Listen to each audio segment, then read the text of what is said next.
Vous écoutez Le Grand Débat, issu de l'épisode S607 du podcast Faut pas pousser les ISO, diffusé le 11 mai 2023. Cette émission est présentée par le Lumix S5 Mark II, le premier appareil Lumix avec un autofocus hybride à détection de phase et de contraste. Nous sommes de retour avec le photographe Olivier Lavielle pour cette grande masterclass sur la photographie d'avion. Alors, dès que l'on commence à s'intéresser à la photo d'avion, on se rend compte tout de suite que l'on a affaire à une véritable communauté de photographes passionnés que l'on appelle les spotters. Et les spotters, ils sont très nombreux, ils sont partout et surtout, ils sont très solidaires. On vous propose d'écouter le photographe amateur Lionel Manguenot, l'un des lauréats d'ailleurs aussi du prix Jacques Balzan 2023, nous parler de sa passion pour la photo d'avion et de cette fameuse communauté des spotters. Alors, photographier des avions, avant tout, c'est un rêve de gosse.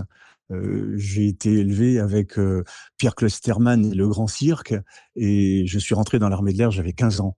Et même si mon métier m'a amené à faire autre chose, je suis toujours resté passionné d'avions. Et j'ai pas pu les piloter, mais maintenant, je les photographie beaucoup. Et j'ai la chance d'habiter à côté d'un aéroport à Bordeaux-Mérignac, et je me rends souvent au pied des pistes, pour faire des photos, mais pas que, puisqu'il y a aussi des bases aériennes de l'armée de l'air, que ce soit à Mont-de-Marsan ou à Cazaux, par exemple, qui permettent de voir, mais vraiment, des avions de toutes sortes, des chasseurs, des transports, enfin de l'armée, mais pas que. Aussi des avions de transport, des liners, ça c'est un autre domaine. Donc tous les spotters aiment photographier des avions, les identifier. Personnellement, je préfère faire de belles photos dans de la belle lumière, des avions qui ont une histoire, plutôt que de faire de l'identification ornithologique. Alors évidemment, ce sont des passionnés. On est tous des passionnés, chacun un peu dans son genre, mais c'est une communion où chacun se partage les informations. Vraiment à l'inverse des chercheurs de champignons qui cachent leur lieu de cueillette, nous, on partage, on dit où ça se passe, on explique. Et souvent, c'est cette communauté qui permet de partager des informations de vol. Et sans cette communauté, peut-être qu'on raterait des spots et qu'on raterait des belles images. Et cette communauté, eh bien, elle s'exprime soit au sein d'associations, soit au travers des réseaux sociaux. Et le mot spotting ou spotter renvoie à tout un tas de gens qui sont très, très talentueux et qui offrent vraiment de belles images et surtout de bons lieux de spot, parce que les gens les décrivent, les lieux de spot. Il existe même des applications de spotting où sont mentionnés les points autorisés autour des aéroports pour faire des photographies. Bon, il parle bien, hein, Lionel, c'est très agréable, très agréable à entendre. Voilà, on comprend qu'il y a vraiment une communauté très forte de ces amateurs de photos d'avion. Toi, Olivier, t'es tombé dans la marmite de l'aviation quand tu étais petit? Pas du tout. Pas du tout. Non, non, non, j'ai une famille de marins, donc je suis tombé dans la marmite de la marine. Et voilà. Et c'est en rejoignant Air France, en apprenant à piloter des avions, en rencontrant des gens sur des aérodromes, et que en fait, ça a commencé simplement. C'est-à-dire que quand tu commences à avoir une passion, et j'ai commencé à l'avoir à peu près à 21 ans, cette passion-là. J'ai voulu m'entourer de cette passion. Donc j'avais des murs blancs et je me suis dit, je vais y mettre des photos. Donc je suis, comme tout le monde, je suis allé à Ikea et j'ai vu des photos d'avions qui étaient assez rares, somme toute, qui étaient probablement les mêmes que tout le monde. Et je voulais pas avoir les mêmes que tout le monde. Je voulais avoir les photos d'avions qui correspondaient à ma vision, moi, de l'aviation. Donc je suis allé faire un contrat de confiance chez Darty. J'ai acheté un appareil photo qui était claqué d'ailleurs à l'époque et avec un objectif complètement ridicule parce que j'avais pas trop les moyens, et j'ai commencé à faire mes propres photos. Et comme tous les gens qui font des photos plus ou moins dégueulasses, je les foutais en noir et blanc et ça passait très bien. Et je dis pas que le noir et blanc c'est que des photos dégueulasses, hein, mais je dis que quand on a des photos dégueulasses et qu'on les met en noir et blanc, ça passe quand même. Et voilà. Et puis de fil en aiguille, il y a eu les galeries, le corner derrière, etc., etc. Et ça, la passion a appelé la passion. J'ai rencontré de plus en plus de monde. Puis dans le milieu dans lequel je travaille, c'était facile. Et voilà. Et maintenant, je connais des gens qui ont des très beaux avions. On fait des très beaux shootings avec ces avions-là. Et voilà. Mais quand on fout les pieds dans ce milieu-là, généralement, on vit la tête en l'air après. Hein.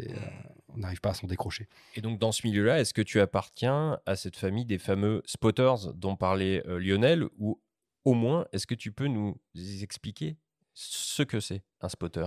Alors, je les connais bien. J'appartiens pas à cette famille-là. Vraiment, les spotters sont des gens très patients. Moi, je le suis pas. Qui se mettent autour des aéroports et qui font des photos d'avions. C'est ce qu'ils disaient, c'est quasiment de l'ornithologie, hein. Vraiment, ces gens-là veulent avoir l'immatriculation qu'ils n'ont pas. C'est une sorte de collection d'avions. C'est des collectionneurs. Alors, je dis pas qu'ils sont tous comme ça, parce qu'au milieu de tout ça, la famille des spotters, en fait, c'est un peu comme la famille des photographes. Il y a des gens qui ont des spécialités là-dedans. Donc, il y a ceux qui font des collections d'immatriculation. Et d'ailleurs, c'est très très bien parce que nous, en tant que compagnie aérienne, on trouve des fois des photos d'avions qu'on n'avait pas. Et c'est vrai que les spotters nous aident beaucoup sur l'archivage en fait de notre flotte. Donc, on les remercie énormément. La GTA, Gendarmerie de Transport Aérien aussi, sont très contents de les avoir parce qu'ils ont les yeux partout autour des aéroports, là où peut-être la GTA les aurait pas, parce qu'ils peuvent pas, humainement parlant, couvrir tout le périmètre. Donc, les spotters sont là et voient des choses qu'on voit pas. Des fois, ils sont même très attentifs à des problèmes de sécurité ou de sûreté, par exemple le risque aviaire, ce qu'on appelle le risque aviaire, la présence d'oiseaux sur les pistes. Peut-être que l'opérateur aéroportuaire les aurait pas vus. Eux, ils alertent, ils disent attention, ici on a des oiseaux, ou on a vu un avion partir, il y avait une trappe ouverte, c'était un peu...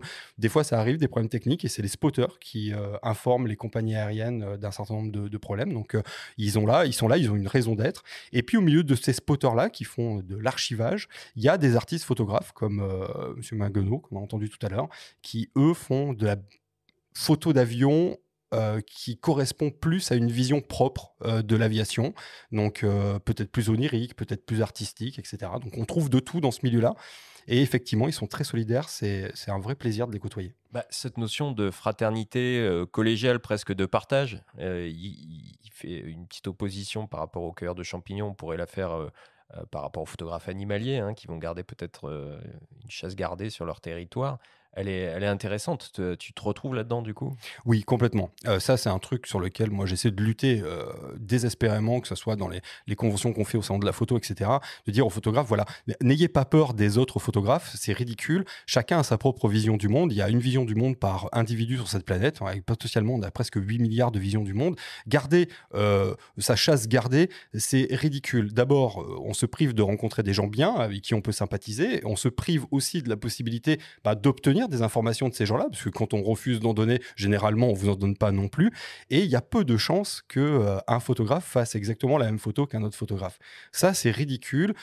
Et c'est quelque chose qu'on ne trouve pas chez les spotters, effectivement. Il y a cette solidarité-là qui fait qu'il y a une émulation. Et on le voit rapidement avec un prix comme le prix Jacques Balzan, où on a des photos absolument merveilleuses qui sortent de là, parce qu'il y a une solidarité, parce qu'il y a une émulation, parce qu'il y a un désir de vouloir faire mieux, sans se comparer vraiment, mais c'est une émulation, voilà, et ça c'est bien. Olivier, est-ce que tu pourrais nous expliquer pourquoi les avions sont des objets si photogéniques? Parce qu'ils renvoient à un rêve de gosse. Voilà, c'est depuis que l'homme est homme et qu'il a levé les yeux et vu des oiseaux voler, il s'est dit moi aussi j'aimerais bien pouvoir le faire. Et l'avion, en fait, c'est intrinsèquement la possibilité pour l'homme de pouvoir, voler, deux, relier tous les peuples entre eux. C'est Saint-Exupéry qui dit il n'y a pas plus beau métier que celui d'unir les hommes. Et en fait, l'avion, c'est typiquement ça. Ce n'est pas qu'un objet, c'est un vecteur, c'est un trait d'union entre les peuples, c'est une liberté parce qu'il n'y a pas de frontières dans le ciel. Et aujourd'hui, l'avion fait rêver à beaucoup plus loin, puisqu'on est à quelques années de pouvoir marcher sur Mars, et c'est typiquement grâce aux gens qui ont rêvé de faire voler des avions un jour. Et alors, quel type d'avion, finalement, on peut croiser, rencontrer et donc photographier? Donc, il y a évidemment les avions civils au bord des pistes d'aéroports. Est-ce qu'on peut photographier facilement des avions historiques, des avions militaires? Oui, alors c'est comme tout, hein. Si vous posez la question à un mec qui fait de la photo animalière, vous lui demandez si tel animal c'est dur à trouver, il dit, il suffit de le chercher. Et il a raison, en fait, il suffit de les chercher. Alors, il y a des endroits où on peut trouver, alors les avions civils, évidemment, tous les aéroports, il y en a, les aérodromes, il y en a. Dans les aérodromes, on trouve aussi des avions militaires, ce qu'on appelle les warbirds, des avions classiques anciens, puisqu'il y a des collectionneurs qui les ont là dans les hangars. Généralement, les gens de l'air sont adorables, sont très ouverts d'esprit, de par même la fonction qu'ils ont d'aviateurs. Je vous ai dit tout à l'heure, c'est des traits d'union entre les peuples, c'est typiquement ça, c'est comme ça que les gens le ressentent. Il suffit d'aller sur un aérodrome, d'interpeller la personne et de dire « J'adore votre avion, est-ce que je peux approcher ?» Généralement, on vous dira jamais non. Donc ça, c'est possible de le faire. Il y a les musées de l'air et de l'espace. On a un très beau en France, deux très beaux. Il y a Aéroscopia à Toulouse et le musée de l'air et de l'espace du Bourget en région parisienne. On a aussi les bases militaires.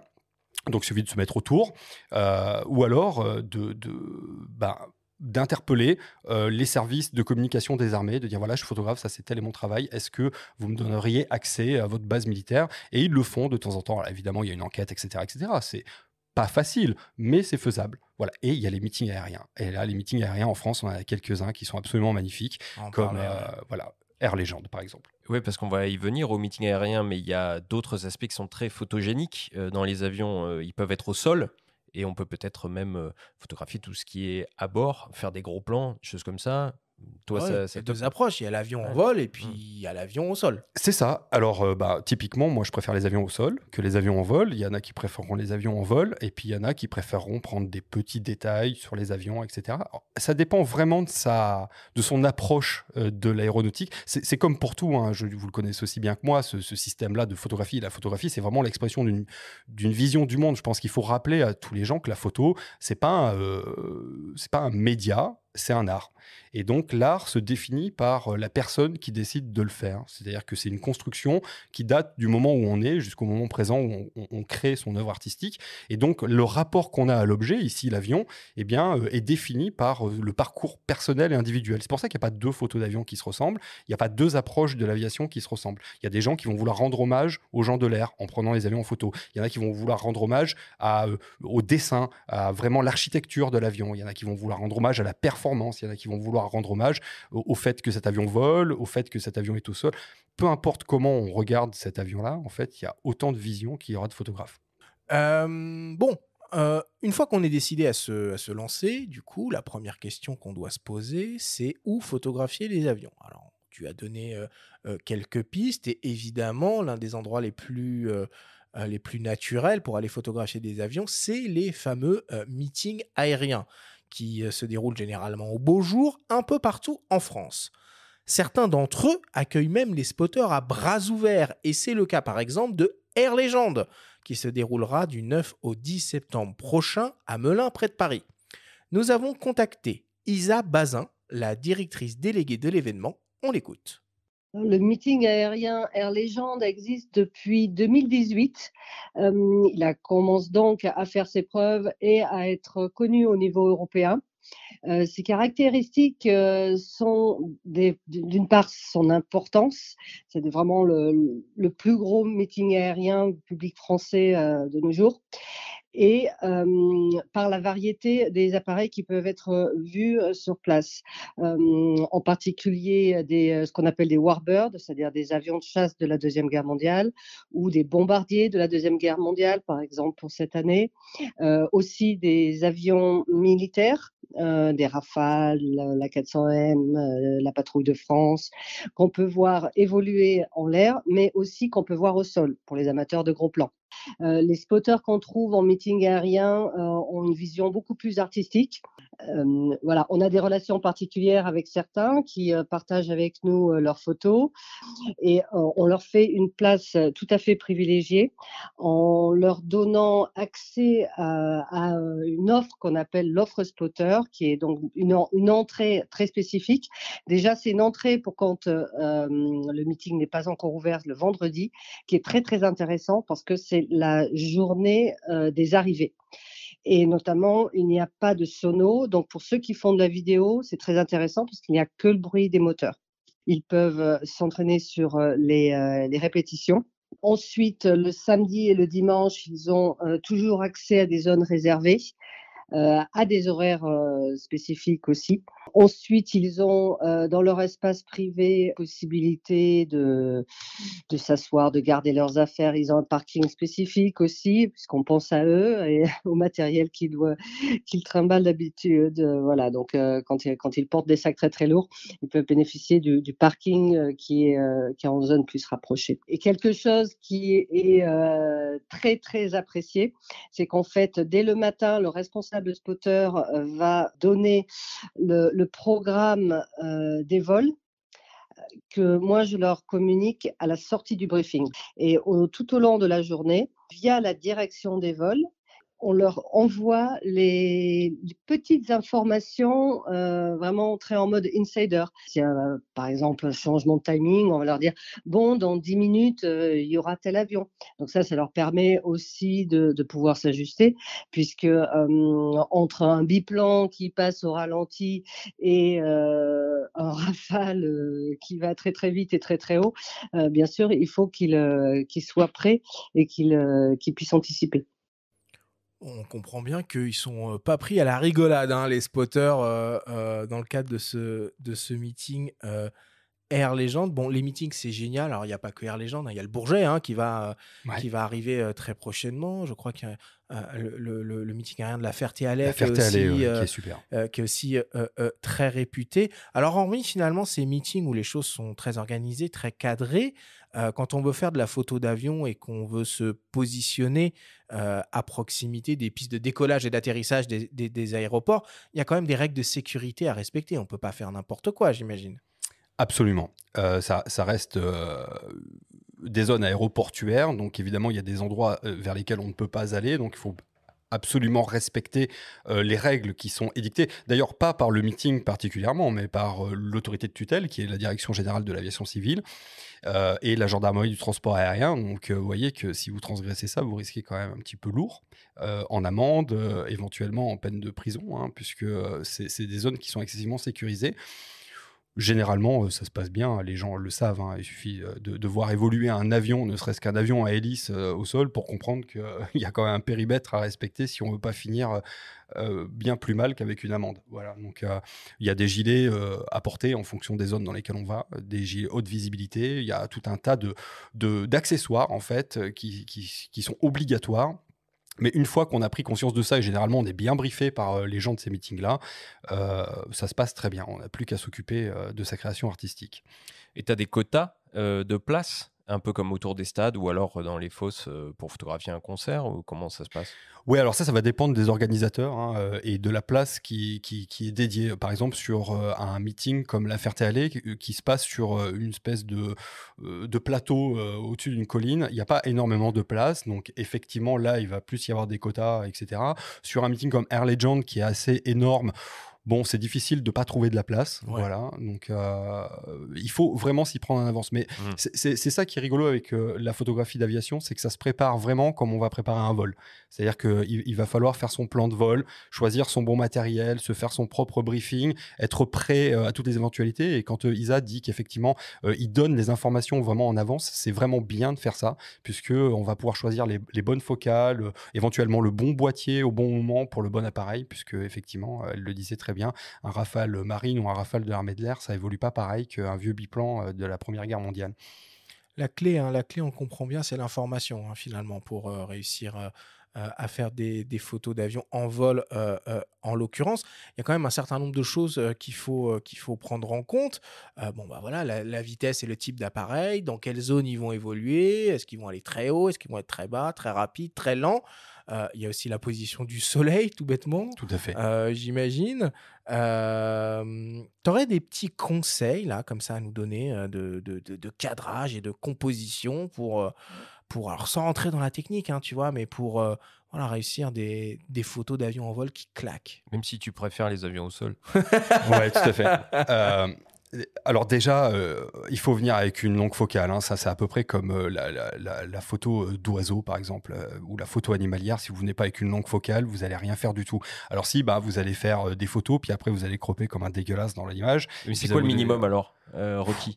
Là, sincèrement, c'est pour ça que tout à l'heure je parlais du 60-600, il est génial parce qu'avec le 60, on peut commencer à faire des avions qui sont au sol, et avec le 600, on n'a quasiment pas de limite sur ces trucs-là. Donc vraiment, déjà, de base, il faut...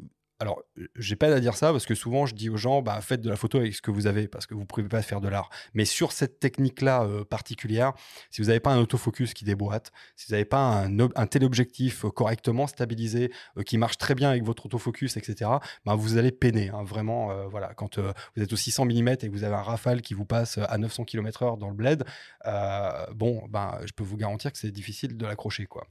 Donc, il faut avoir le bon matériel et une fois qu'on a ça, Il faut laisser simplement parler sa propre vision. On a tous une façon de regarder les objets qu'on prend en photo, ici les avions.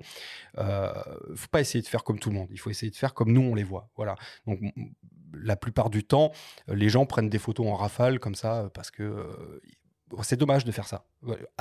Prenez le temps, c'est pour ça que c'est bien la journée dont parle Lisa Bazin, où on vient la veille, quand les avions arrivent, on peut discuter avec les équipages, on peut faire le tour des avions, des fois même monter dedans, se familiariser avec l'appareil, se dire lui je l'aime pour quelle raison, je l'aime pour ça, je l'aime parce que ça ligne, je l'aime parce que les gens qui travaillent autour, j'ai quelque chose qui se passe avec eux, etc., etc. Et une fois qu'on commence à comprendre l'objet avec lequel on va travailler, eh bien on va pouvoir commencer à trouver le bon cadre, le cadre qui nous plaît. Alors j'ai pas vraiment de conseils, hein. Je suis désolé d'ailleurs pour les auditeurs qui attendent un conseil en particulier, mais vraiment faites la photo parce que vous avez envie de l'accrocher dans votre salon. La faites pas parce qu'on doit la faire comme ça. Vous savez, la règle des 3/3, etc., etc. Si vous avez envie d'envoyer chier ça, mais envoyez chier ça lourdement. Si la photo vous plaît et que vous dites celle-là je la mets dans mon salon, c'est que c'est probablement la bonne. C'est très clair, tu vois, finalement. C'est pas si confus que ça du tout. Ok, on va parler un peu de matos maintenant. Donc, toi, tu es ambassadeur Lumix, tu travailles donc naturellement avec des boîtiers Lumix. Tu l'as évoqué un peu, hein, la clé, c'est les performances autofocus de l'appareil. J'imagine que toutes les récentes technologies de détection, reconnaissance et suivi du sujet qu'on retrouve sur quasiment tous les hybrides maintenant, ça doit être un atout incroyable pour la photo d'avion. Ah, complètement. C'est-à-dire que aujourd'hui, on passe beaucoup plus de temps à profiter de son shooting plutôt qu'à régler cet appareil photo-là. À l'hybride, on travaillait en rafale et puis dans cette rafale, on choisissait la photo des moins pires de toute la série qu'on avait. Maintenant, au milieu de toutes les bonnes photos qu'on a, puisque l'autofocus est complètement délirant, il n'y a plus qu'à choisir la meilleure de toutes les meilleures. Donc c'est un autre problème, mais quoi qu'il en soit, elles sont toutes utilisables. Franchement, le mirrorless a apporté un confort de travail et une rapidité de travail qui dépasse l'entendement. Et tous les systèmes d'autofocus qu'on a maintenant avec les détections automatiques de ci, de là, etc. Alors, les vieux chiants diront oui, mais c'est plus de la photo, tatati, tatata. Oui, mais si, en fait. Voilà, hein, si aujourd'hui, vous pouvez aller à New York dans un Boeing 777 en regardant votre télévision, il y en a qui vous diront c'est plus de l'aviation, parce qu'avant, on y allait en avion à hélice, etc. Donc, il faut savoir ce qu'on... Voilà, il y a une façon efficace de le faire, puis une façon un peu vintage. Alors, il n'y a pas... Moi, j'ai rien à dire, hein, s'il y en a qui ont envie de se faire chier avec encore un argentique, grand bien leur face. Moi, personnellement, j'ai une voiture de collection. Quand je pars en vacances, je sais quand je pars, je sais pas quand j'arrive. Et c'est un autre plaisir. Mais par contre, quand j'ai envie d'être efficace, je prends une voiture moderne. Donc, c'est un peu ça aujourd'hui. Et puisqu'on parle d'efficacité, d'autofocus, en l'occurrence, toi, tu es ambassadeur Lumix, est-ce que tu as vu une différence entre le S5, par exemple, première génération de détection de contraste ou tous les S1, et l'arrivée de la détection de phase dans le Et de S1 contraste. Et de contraste, qui est hybride, tu as raison. Ouais, exactement. Alors, ouais, et puis on l'a pris en pleine phase celle-là, hein. C'est-à-dire que c'est vrai que la détection de contraste marchait très très bien dans un certain type de cadre. Et marchait même mieux des fois que la détection de phase dans un certain type d'utilisation. Et puis la détection de phase, évidemment, marchait aussi très bien dans un autre contexte. Et là, d'avoir les deux en même temps, c'est devenu phénoménal. Voilà, phénoménal. Bon, je pense que tout le monde va s'y mettre d'une manière ou d'une autre, ou si c'est déjà fait, mais en tout cas, chez Lumix, quand on a vu arriver ça, ça a changé complètement tout le game. La détection de visage, de rétine, de ci, de là, enfin, on lève l'appareil photo, on clique, on n'a même plus besoin de regarder dans le viseur. On clique, le truc a vu une tête, il a pris la photo telle qu'elle devait être prise. Parce que ton discours est intéressant par rapport à la rafale et le fait de pouvoir avoir une efficacité qui te permet de ne pas prendre trop d'images et de te concentrer sur plutôt la bonne image que tu vas faire à l'instant T. C'est-à-dire que ce gap dans la F te permet finalement de ne pas photographier à 30 images secondes et de rentrer chez toi et d'avoir 1500 images à traiter. Alors sur l'aviation, on est un peu obligé. Parce que comme on n'est pas dans le cockpit et qu'on n'est pas dans le cerveau du pilote, le moindre mouvement qu'il va faire, et ça va très vite, hein, sur les Rafales par exemple, qui sont des avions absolument merveilleux, si le type il a décidé de passer sur le dos ou de faire un looping ou de faire un tonneau barriqué au moment précis où tu arrêtes ton shooting, bon bah t'es un peu fâché, tu vois. Donc du coup la Rafale c'est un peu obligatoire dans ce domaine-là, parce que t'as pas envie de louper le bon truc. Par contre, ce que je dis, c'est qu'effectivement, avec un réflexe, autrefois, tu suivais le truc. Des fois, ça décrochait. Il y avait un oiseau qui passait, pouf, tu avais la mise au point qui se faisait sur le bestiau et plus sur l'avion. Donc, tu étais un peu fâché. Et c'était justement le moment où il se passait un truc vraiment génial avec l'avion. Enfin, on connaît tous ce problème-là. Maintenant, avec l'hybride, en fonction de comment tu règles. Alors sur le Mark II, comme sur tous les Lumix, on peut régler l'autofocus dans sa rapidité d'exécution et dans sa sensibilité. Donc ça, il faut bien penser à le régler. Sensibilité de suivi, tu veux dire. Le Ouais, moment c'est ça. où il va décrocher ou pas du sujet Exactement. qui suit. C'est-à-dire que en gros, si je mets la sensibilité au minimum sur mon autofocus, s'il y a un autre avion qui croise l'avion que j'ai choisi de shooter, ben le focus va pas changer, il va pas venir sur le Ce premier que plan. d'autres marques font aussi, évidemment. Et ça, c'est une très bonne chose. Mais au niveau des hybrides, je veux dire, il y a aussi beaucoup d'avantages, alors peut-être un peu plus terre à terre, mais qui s'appliquent très très bien à cette pratique de la photo d'avion. Je veux dire, quand on fait de la photo d'avion, on est dehors très longtemps, on est à main levée, on pointe son matériel vers le ciel. Donc finalement, avoir un système plutôt léger, c'est une bonne chose. Et s'il y a un point aussi peut-être où il faut être un peu vigilant et exigeant plutôt, c'est sur la qualité du viseur. Parce que quand on pointe le ciel en plein jour, on oublie le cadrage à l'écran. Il faut des viseurs ultra confortables et réactifs. Exact. Ils le sont maintenant, hein. Ils le sont. La fréquence des viseurs est très très bonne. Alors, je dis pas que le passage du réflexe au mirrorless est facile pour quelqu'un qui a 100% l'habitude. Moi, enfin, comme tout le monde, je travaille avec un réflexe. Quand on est passé au mirrorless, c'est vrai que c'est déstabilisant. Mais objectivement, aujourd'hui, une fois que tu es habitué, ça se passe très bien, ce genre de truc. Et en plus de ça, l'avantage de ça, c'est que si je braque mon appareil photo sur le soleil, par exemple, parce que j'ai suivi un avion et que je tombe sur le soleil, je me brûle pas à la rétine au second degré, puisque c'est un écran. Voilà, ça serait aussi con que de dire que, tiens, s'il y a le soleil dans ma télévision, je vais être ébloui. Donc, il y a plein d'avantages à avoir ça, sans compter le nombre d'informations qu'on peut avoir dans un viseur électronique qu'on n'a pas dans un viseur comme on avait sur les réflexes. Et donc, ça permet de travailler mais dans des dimensions qui sont complètement incroyables par rapport aux réflexes.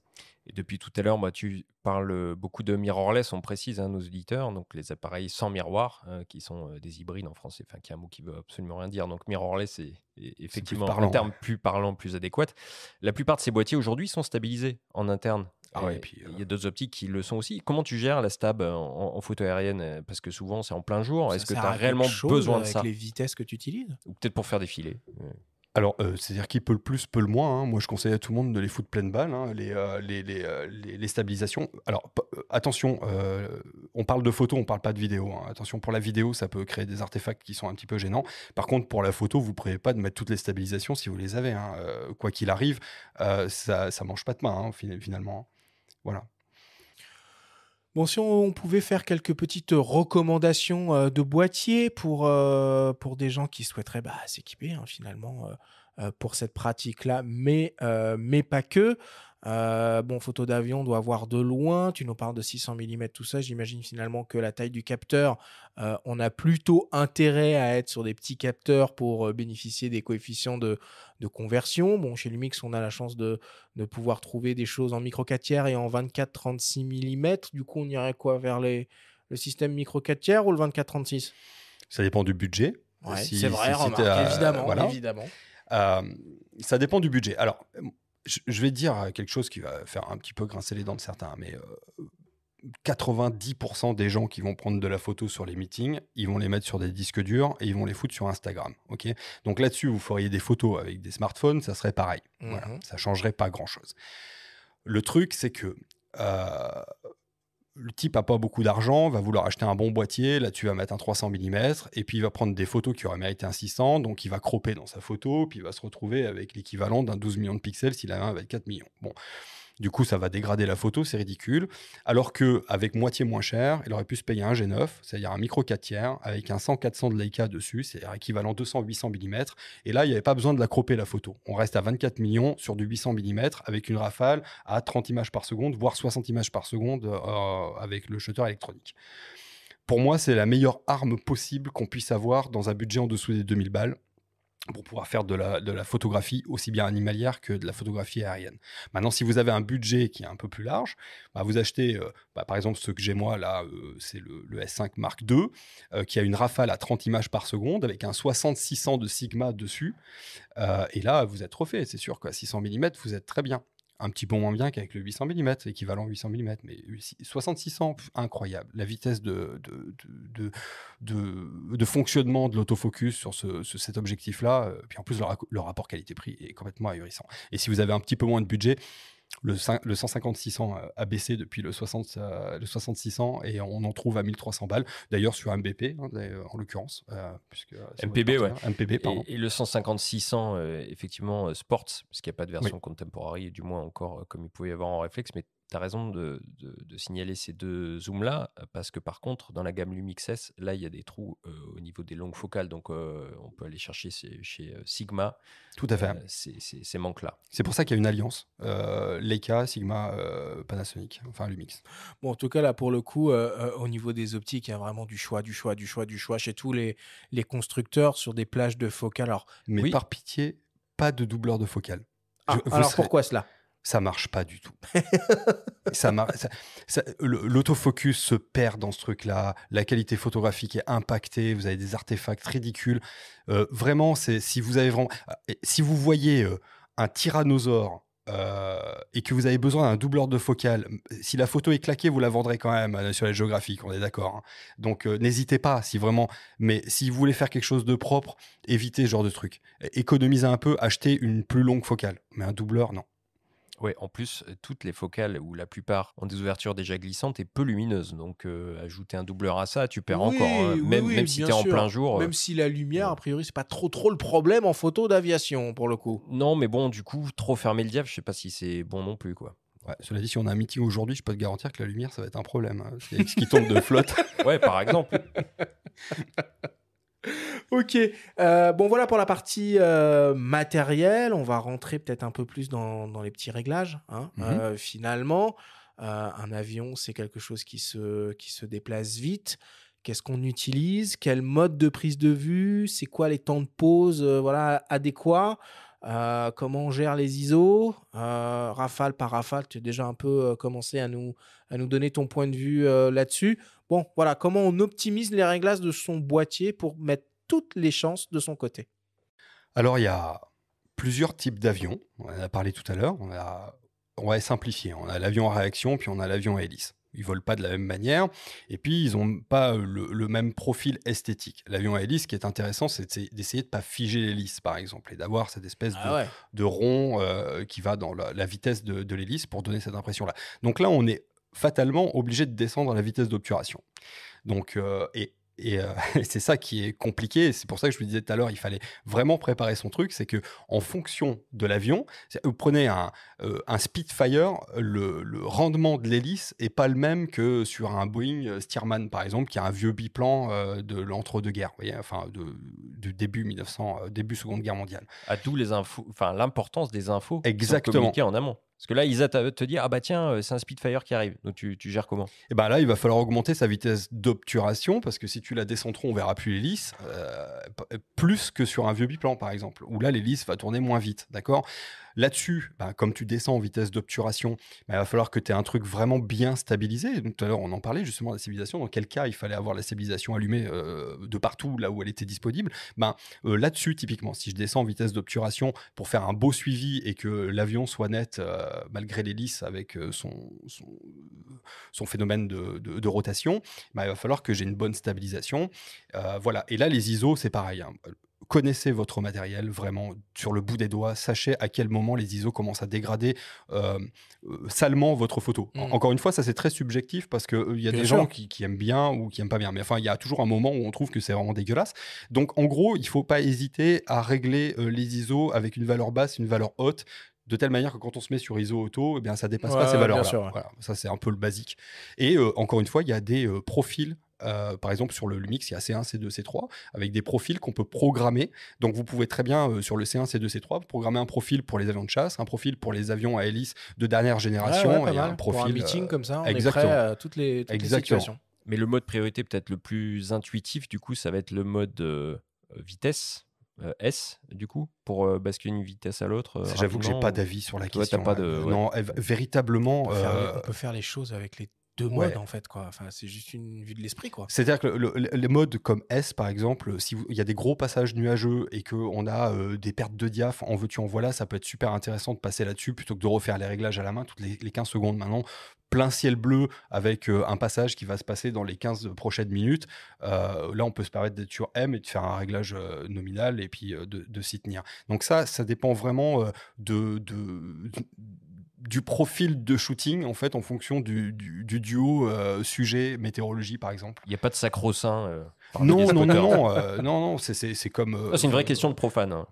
Ouais, mais même les pros posent ce genre de questions. Il y a toujours des gens qui croient qu'il y a une recette magique. En fait, il n'y a pas de recette magique parce que moi, personnellement, si je veux faire un avion complètement flou parce que j'ai décidé de faire une série complètement floue, bah, je vais me mettre à 80 au shutter avec les ISO à 100 et puis la fermeture à 22, tu vois.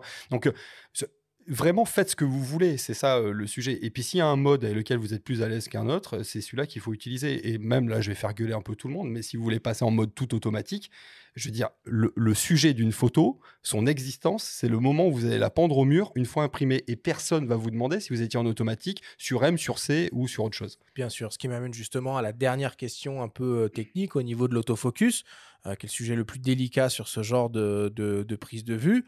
Là, on laisse tout en auto, on met toutes les détections à balles ou... Complètement. Ok, bon.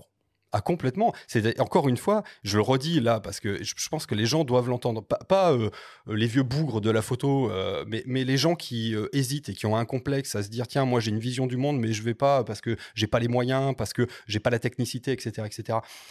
Vous privez pas de faire de l'art. Parce qu'il y a un vieux bougre qui vous a dit qu'il fallait avoir un bac plus 24 en photographie et en utilisation de boîtier. Si vous avez un boîtier et que vous pouvez le mettre en automatique et que vous êtes à l'aise avec ça, faites de la photo comme ça, foutez-la sur votre ordinateur, créez une œuvre artistique qui vous est propre et puis exposez-la. Et puis voilà, on n'en parle plus. Moi, je vous le dis, quand je vais dans une expo, je ne demande pas au gars comment il a pris sa photo. Je m'en fous en fait. C'est l'œuvre finie qui va déterminer mon sentiment vis-à-vis de l'œuvre en question.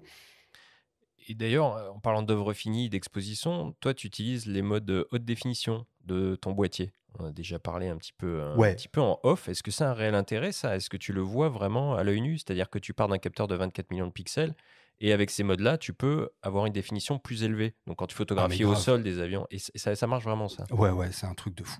C'est un truc. D'ailleurs, tu le vois au poids du fichier quand tu extrais le fichier. Oui, non, mais certes, tu vois le poids du fichier, mais à l'œil nu, tu peux voir. Oui, quand tu zoomes dans l'image, là, quand tu es sur ton écran 4K et compagnie, tu vois bien qu'il y a une différence qui est assez phénoménale. Et puis après, quand tu l'envoies, par exemple, si tu veux vraiment être sûr des capacités de ce truc-là, tu vas sur un site comme Whitewall, par exemple, tu fous ta photo dedans, il va te dire directement en combien au maximum tu peux l'imprimer, et tu verras que sur les deux photos, il y a quand même une différence majeure. Donc, alors évidemment, le mode haute définition à main levée, même s'il est très performant, tu vas pas suivre un Rafale avec. Mais par contre, sur un avion au sol qui est bien posé, avec une belle lumière, etc., tu sors une photo de 100 millions de pixels, tu peux retravailler ça correctement. Encore une fois, ça sert strictement à rien si tu fais pas des grands... Alors, ça sert dans deux cas de figure. Soit tu es très mauvais en cadrage et tu croppes comme un salopard quand tu rentres à la maison. Et là, oui, il y a un intérêt à ça. Il y a un détail que tu n'as pas vu sur le moment, tu le vois après. Exactement, voilà, tu peux retravailler. Ou alors, tu fais des grandes impressions. Alors, moi, c'est ce que je fais. Et effectivement, je suis beaucoup plus à l'aise avec ce mode-là. Ouais. Olivier, est-ce que pour faire gagner du temps à nos auditeurs qui voudraient se lancer là-dedans, il y a des pièges ou des erreurs peut-être à éviter qu'on pourrait signaler là? Ouais, c'est de mal se préparer, c'est-à-dire d'arriver dans un milieu comme celui-là qui est très technique au rapport aux machines qui sont utilisées, sans savoir exactement ce qu'on fait. C'est-à-dire que, alors déjà, la première erreur, c'est d'acheter un boîtier qui est au-delà de vos capacités. Alors, les mecs qui se disent pour faire de la belle photo, il faut que je claque 6 000 € dans un boîtier, je peux vous garantir que le meilleur moyen de rater ces photos, c'est encore d'acheter un boîtier que vous saurez dont vous saurez jamais vous utiliser. Voilà, ça, c'est la première chose. L'autre erreur, c'est de mal choisir ses objectifs. Vous pointez avec un 24-70 pour faire de la photo d'avion en vol, ça marchera pas en fait, et vous serez déçu, vous serez frustré. Donc il y a des solutions. Encore une fois, n'achetez pas un truc à 2000 balles parce que vous vous dites tiens, le week-end prochain je vais aller faire voilà. Louez-le par exemple, il y a plein de boîtes qui louent des objectifs. Louez un bon objectif, une bonne longue focale, là vous commencerez à vous amuser. Et puis après, l'autre erreur à commettre, c'est toujours d'aborder un sujet sans connaître le sujet en question. C'est-à-dire que vous ferez jamais rien de bien si vous vous pointez en vous disant tiens, je vais faire des photos de ça aujourd'hui parce que ça fait joli sur Instagram. Focalisez-vous sur les choses que vous aimez. Là, on parle de l'aviation, mais si vous aimez les chaises, prenez des photos de chaises. Voilà, c'est le conseil que j'aimerais donner à tout le monde. Il y a quelque chose que vous aimez dans la vie, commencez à faire de la photo là-dessus. Parce que votre vision de cette chose-là est forcément pertinente et sera forcément bien accueillie par les gens qui auront de fait une autre vision de l'objet que vous avez pris en photo ou de la personne que vous avez pris en photo. Et c'est ça, en fait, le but de l'art. Et la dernière erreur à ne pas commettre, à mon avis, c'est de garder les photos pour vous. Encore une fois, la création artistique devient de l'art que quand elle est vue par tierces personnes. Donc, ouvrez un compte Instagram, c'est la galerie la moins chère de tout l'univers, hein, puisque c'est gratos. Montrez vos photos, faites-les vivre. C'est un témoignage de... On a cette puissance-là, nous les photographes, c'est ça qui est fantastique. Un boîtier photo aujourd'hui, c'est le seul appareil au monde qui est capable de lire dans la tête des gens. Donc quand vous faites une photo aujourd'hui de quelque chose que vous voyez, dont vous êtes témoin, et bien demain vous la montrez à quelqu'un d'autre, et cette photo-là, elle devient le témoignage de quelque chose. Déjà, le témoignage de votre propre vision du monde. Si vous prenez les albums photos que vous aviez quand vous étiez gamin, c'est pas que des photos, c'est le témoignage de votre vie, mais c'est aussi la vision que les gens qui vous ont pris en photo avaient de vous à l'instant T. Et ça, c'est de la poésie en barre, en fait. Donc, n'hésitez pas à prendre un appareil photo et à exprimer votre vision du monde pour la partager plus tard, même après votre mort. Parfait. Écoutez, pour terminer, je vous propose qu'on écoute le témoignage d'un photographe professionnel spécialisé dans la photo d'avion. C'est le sergent Florian de l'armée de l'air et de l'espace qui s'occupe, entre autres, des photographies de la célébrissime Patrouille de France et qui a la chance de pouvoir faire de la photo d'avion en vol depuis les airs. On l'écoute. Donc effectivement, on a la chance de pouvoir faire des photographies aériennes directement à bord des avions, ce qu'on va souvent appeler du air-to-air, va être pendant un entraînement de démonstration aérienne, où là, on va être dans un des 8 avions, dans un des 8 Alpha Jet de la Patrouille de France. Et donc, comme on va voir la démonstration durant toute la saison hivernale, on va la connaître par cœur, ce qui va nous permettre déjà d'anticiper un peu les mouvements des avions. On va être en place arrière d'un des pilotes. On va vraiment pas du tout interférer dans le vol, assister au briefing avec eux, et puis on va monter dans l'avion et on va vraiment s'adapter à la situation. Avec les éléments on va dire naturels qui vont nous entourer, avec premièrement le soleil, les reflets, notamment sur la verrière. Ça va être les points les plus compliqués à gérer, le fait qu'on n'ait pas beaucoup d'espace à l'intérieur de la cabine également. Et puis, on va essayer d'emporter du matériel pas trop lourd parce que quand on va subir les jets, la force qui va être exercée va amplifier, on va dire, le poids, et donc forcément du matériel qui va peser 4 kg, sous 5G il va en peser 20, on multiplie par 5 le poids, donc bien évidemment on va essayer d'avoir un choix stratégique au niveau du matériel. Du fait de cette place qui est très restreinte, on va plutôt utiliser des optiques telles des 24-70 qui sont entre guillemets un peu passe-partout, et puisque on va chercher plus du grand angle pour aller avoir tous les avions, un maximum d'avions de la patrouille.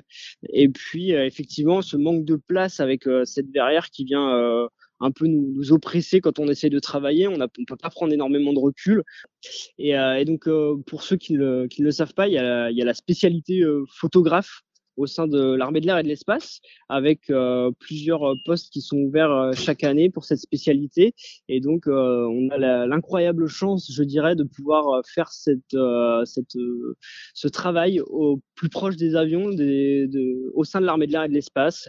Et donc, avec des opportunités qui sont quand même incroyables. Et j'encourage tous ceux qui rêvent un peu de pouvoir travailler au plus proche des avions dans la photographie, vraiment de s'y lancer. C'est ce que j'ai fait moi il y a maintenant 6 ans, et voilà, j'ai la chance depuis 2 ans d'être au sein de la Patrouille de France. Alors, ce que le sergent Florian m'expliquait après ce petit témoignage, c'est qu'il y a énormément de photographes qui appartiennent à l'armée de l'air et de l'espace. Ils sont près de 150 en France. Je trouve ça complètement dingue.